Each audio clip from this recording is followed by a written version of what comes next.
L'intelligence artificielle, on en entend parler absolument partout. Mais au fond, qu'est-ce que ça veut dire pour nous, pour notre travail? Est-ce qu'on doit avoir peur ou est-ce que c'est une chance à saisir? Oubliez la science-fiction, la révolution, elle est déjà là. Et la vraie question, c'est comment on fait pour ne pas la subir? C'est ce qu'on va décrypter ensemble aujourd'hui. Pour y voir plus clair, on s'est appuyé sur une excellente analyse de Didier Taormina. Elle a été publiée le 13 août 2025 sur ia.info.fr, qui est, pour info, le premier portal français entièrement dédié à l'IA. Son article nous donne des clés vraiment précieuses pour comprendre ce qui se joue en ce moment. Alors, pour qu'on mesure bien l'ampleur du défi, on va commencer avec un seul chiffre. Juste un. Mais vous allez voir, il pose tout de suite le décor et il explique pourquoi il y a une vraie urgence. Voilà, 1,4 milliard. C'est juste énorme. Selon une grande étude d'IBM, c'est le nombre de personnes dans le monde qui vont devoir acquérir de nouvelles compétences et très vite à cause de l'IA. Pour que ça vous parle, ça représente 40% de la main-d'œuvre mondiale. Ce n'est plus une petite vaguelette, c'est un véritable raz-de-marée qui est en train de redessiner toutes les cartes. Forcément, quand on entend un chiffre pareil, la première réaction, c'est un peu l'angoisse. On se dit, ça y est, les robots vont prendre tous nos boulots, c'est la fin de tout. C'est une crainte tout à fait légitime. Mais, et c'est un grand mais, la réponse est beaucoup plus subtile. Et vous allez voir, bien plus encourageante qu'on ne le pense. En fait, l'erreur, c'est de voir ça comme un remplacement. La vraie histoire, c'est celle d'une transformation. Il ne s'agit pas de tout détruire, non, mais plutôt de redistribuer les rôles pour créer une nouvelle façon de travailler, une synergie entre l'humain et la machine. Et c'est là que tout bascule. Le World Economic Forum a fait le calcul. Oui, environ 75 millions d'emplois pourraient disparaître. C'est le chiffre qui fait peur. Mais en même temps, 133 millions de nouveaux rôles vont être créés. Le bilan net est donc largement positif. On n'est pas en train de parler de la fin du travail, mais bien de la naissance de métiers qu'on n'imagine même pas encore. Et ça, ce ne sont pas juste des prévisions en l'air. Les dirigeants d'entreprise eux-mêmes le confirment. Selon IBM, 87% d'entre eux, c'est une majorité écrasante, ne voient pas l'IA comme un moyen de supprimer des postes, mais plutôt comme un outil pour augmenter les capacités de leurs employés. Le but du jeu, c'est de nous rendre meilleurs, pas de nous remplacer. Et ça porte un nom, l'intelligence augmentée. En gros, le concept est hyper simple.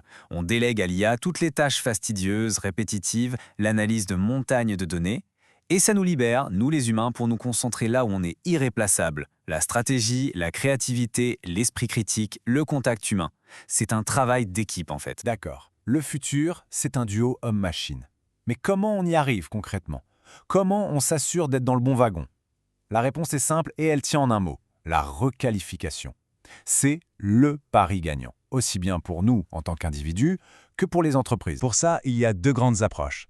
La première, c'est le reskilling, la requalification. Là, on change de voie. On apprend un métier complètement nouveau, plus adapté au marché du travail actuel. L'autre approche, c'est l'upskilling, la montée en compétences. Là, vous gardez votre métier, mais vous l'enrichissez. Vous apprenez à utiliser les outils IA pour devenir encore plus performant. Et attention, ce n'est pas juste une dépense, c'est un investissement hyper rentable. Les chiffres d'IBM sont sans pitié. Les entreprises qui investissent à fond dans la formation de leurs équipes ont une croissance de revenus 15% plus élevée que leurs concurrents. C'est clair, non? Former ses employés, ça rapporte. Et ce n'est pas de la science-fiction, ça se passe maintenant. Les géants du secteur sont déjà dans la course. Prenez Amazon. Ils ont mis 1,2 milliard de dollars sur la table pour former 300 000 de leurs employés. Infosys, ils ont déjà formé 350 000 personnes à l'IA générative.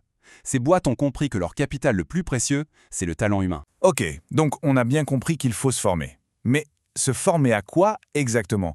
Quelles sont ces fameuses compétences du futur dont tout le monde parle? Parce que là aussi, il y a un sacré changement. On assiste à un véritable basculement de valeurs. Hier, on ne jurait que par les compétences techniques pures, les fameuses STEAM. Demain, bien sûr qu'elles seront encore utiles, mais la vraie différence, elle se fera sur des qualités purement humaines. L'esprit critique, la créativité, la capacité à collaborer et surtout l'adaptabilité. C'est ça le grand paradoxe. Plus la technologie avance, plus nos qualités humaines deviennent précieuses.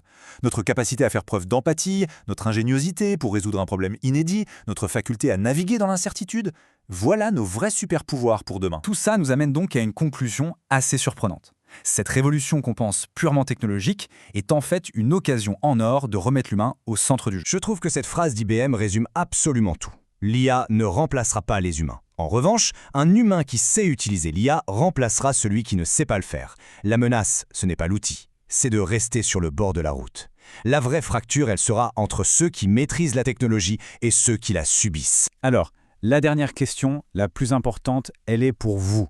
Maintenant que vous avez tout ça en tête, Qu'est-ce que vous allez faire? Quelle est la compétence que vous allez commencer à développer dès demain pour être un acteur de ce futur et non pas un simple spectateur?